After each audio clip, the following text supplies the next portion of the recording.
नमस्कार, आप देख रहे हैं टाइम एट कैपिटल और मैं हूं आपके साथ में आदित्य कुमार। अभी मैं मौजूद हूं टिकरी बॉर्डर पे।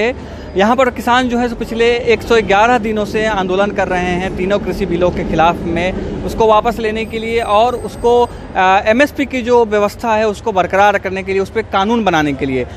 टिकरी बॉर्डर पे यहाँ पर एक मैं ये बोर्ड आपको दिखाना चाहूँगा। ये बोर्ड है, यहाँ पर लिखा है किसान सोशल आर्मी की आधिकारिक अपडेट के लिए connect with us for official updates at Kisan social army, और नंबर 1 दिया हुआ है। ये यहाँ पर एक छोटा सा घर बनाया गया है। अब यहाँ पर ये ईंट की दीवार है और बहुत ही सुंदर सी खिड़की लगा करके और ये पौधा लगा करके उसको सजाने की कोशिश की गई है ताकि एक रहने की और बैठक की एक अच्छी व्यवस्था हो सके। यहाँ पर हमारे साथ में कुछ लोग हैं जिन्होंने ये जो किसान सोशल आर्मी है उनके लोग हैं और जिन्होंने इस घर को बनाया है। हालांकि सरकार ने कहा है, प्रदेश सरकार ने और जो पुलिस है यहाँ की क्षेत्रीय, उसने कहा है कि इस घर को नहीं बनने दिया जा सकता। इस पर रोक लगा दी गई है कि इस तरह का और घर ना बने और इसको शायद तोड़ने का भी आदेश दिया गया। हमारे साथ में हैं 2 लोग, हम उनसे बात करते हैं कि आखिर इसके घर को बनाने का जो ये पक्के की घर जो है इसको बनाने का क्या कारण रहा है और इनसे जो प्रशासन है उन्होंने क्या बातें कही हैं।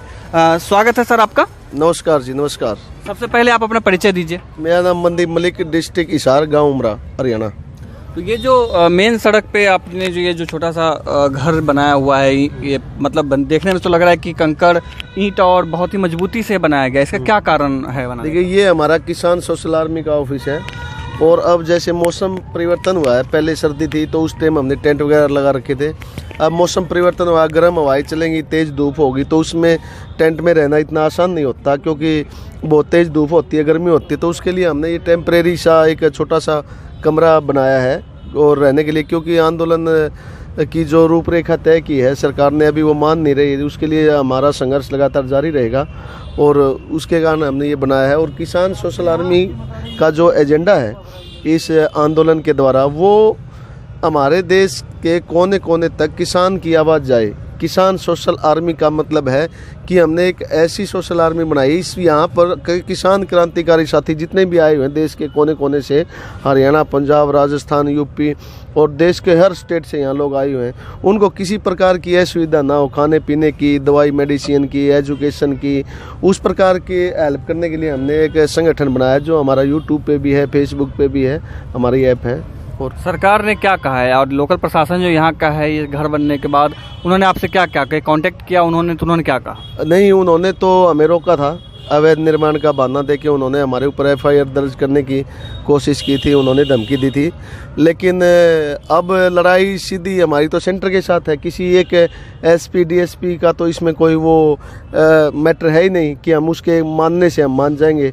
हमारा मुकाबला तो सीधा सेंटर के साथ है और हम यहाँ अपनी मर्जी से तो बैठे नहीं, हम तो अंदर दिल्ली जाना था। सरकार ने सामने से बैरिकेटिंग कर दी तो हमारा मजबूरी से हमें रोड पे बैठना पड़ गया।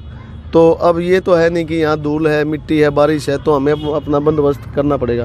तो निर्माण तो अवैध है ना, इस चीज़ को आप मानते हैं कि नहीं मानते हैं? नहीं, देखो, निर्माण अवैध है, लेकिन एक बात है, जिस प्रकार से देश का लोकतंत्र आज काम कर रहा है वो भी असंवैधानिक तरीके से ही कर रहा है। और एक हम संवैधानिक तरीके से लड़ाई लड़ रहे हैं अनुशासन से।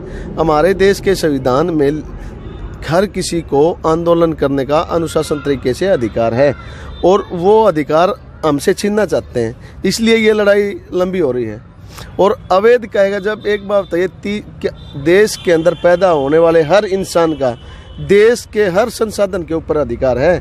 चाहे मान लिया अंबानी के पास लाखों करोड़ रुपए है तो वो कोयले खदान ले सकता है, तो इसका मतलब ये नहीं है कि गरीब आदमी का उस कोयले खदानों के ऊपर अधिकार नहीं है। बाकायदा बस ठीक है, पैसे नहीं है, हम उनको खरीद नहीं सकते, लेकिन ये हमारे देश का दुर्भाग्य है और हमारे देश के पूंजीपति हमारे सबसे बड़े दुश्मन हैं। और ये लड़ाई जब तक मुट्ठी भर परजीवी और मुट्ठी भर पूंजीपति हमारे देश के आम नागरिकों के अधिकारों का आनंद करते रहेंगे तब तक चलती रहेगी। मैं आपसे बात करना चाहूँगा, आप अपना नाम सुमित बता रहे थे। सुमित, आप बताएं कि ये जो निर्माण है, इस निर्माण में जब आकर के प्रशासन ने आपको रोका तो आप लोगों से क्या बात हुई, आपने उनको क्या जवाब दिया था? देखिए, जब वो हम बनाने लगे थे, स्टार्टिंग में आए थे, हमने एक ही बात कही थी कि देखो, अगर हमारा ये आप अवैध निर्माण मान रहे हो ना, तो आप आगे जाके देखो, आपने बीच में दीवारें खींच रखी हैं। अगर पहले नोटिस देना तो पहले उनको नोटिस दो, उसके बाद हमारे पास आओ। फिर ऐसे ही कुछ टाइम बाद वो चले गए थे यहाँ से। फिर दोबारा उन्होंने कांटेक्ट नहीं किया? दोबारा कांटेक्ट नहीं किया, फिर हमने दोबारा अपने से अच्छा बिल्कुल एक स्थायी वो बना लिया है पक्का। तो ये एक ही है? सुनने में आया था कि बगल में भी कुछ आगे भी अभी तो बहुत ज्यादा बने हैं, आप देखोगे तो बहुत पीछे बहुत ज्यादा मिलेंगे, आगे भी है। हाँ, ये जो बने हुए स्कूल के बारे में आप कुछ बता रहे थे। किसान सोशल आर्मी ने यहाँ का जो एरिया है, हमारा जो रूरल एरिया जो है, उसके जो लेबर के बच्चे हैं जो फैक्ट्रियों में काम करते हैं मजदूरों के, उनको शिक्षित करने के लिए यहाँ क्यों हम लंबे समय से बैठे हैं, तो यहाँ बेकार बैठने का तो कोई फ़ायदा है ही नहीं। हमारी एजुकेशन से किसी को फ़ायदा हो जाए तो यहाँ जितने छोटे छोटे बच्चे हैं उनके लिए एक छोटा सा स्कूल किया हुआ है, ये साइड में ही है। और जो यहाँ के नज़दीक के जो बच्चे आते हैं सभी, उनके माता पिता भी खुश हैं, उनको कॉपी किताब पेंसिल जो भी आवश्यकता की जितनी भी चीज़ें होती हैं वो सभी मुहैया करवाई जाती हैं, और ये साइड में ही है। किसानों ने यहाँ पर एक कच्चा घर कह सकते हैं, हालांकि ये कच्चा नहीं है, ये इसमें कंक्रीट और ईंट का इस्तेमाल किया गया है। इसको लेकर के प्रशासन जो है, यहाँ का जिला प्रशासन और जो पुलिस जो है यहाँ को बराबर इस चीज़ को कह रही है कि इस चीज़ को तोड़ा जाना चाहिए या तोड़ दिया जाएगा। इसको जो घर बनाया गया है ये इलीगल तौर से घर को बनाया गया, लेकिन किसानों का कहना है कि ये घर अगर इलीगल है तो जो किसानों को रोकने के लिए पुलिस ने जो आगे बैरिकेटिंग की है, वहाँ पर जो पिलर गाड़ के रखा है, या वहाँ पर जो सड़कों को तोड़ करके वो जो किसानों को रोकने के लिए ताकि वो दिल्ली में प्रवेश ना कर सके, उसकी जो व्यवस्था की गई है वो भी इलीगल है। अब देखना यह है कि इस खींचातान में सरकार और किसानों के बीच में जो खींचातानी चल रही है, इस खींचातानी में जीत किसकी होती है, हारता कौन है। आप देख रहे थे टाइम एट कैपिटल के लिए आदित्य कुमार की रिपोर्ट। देश और दुनिया की तमाम खबरों के लिए देखते रहिए टाइम एट कैपिटल।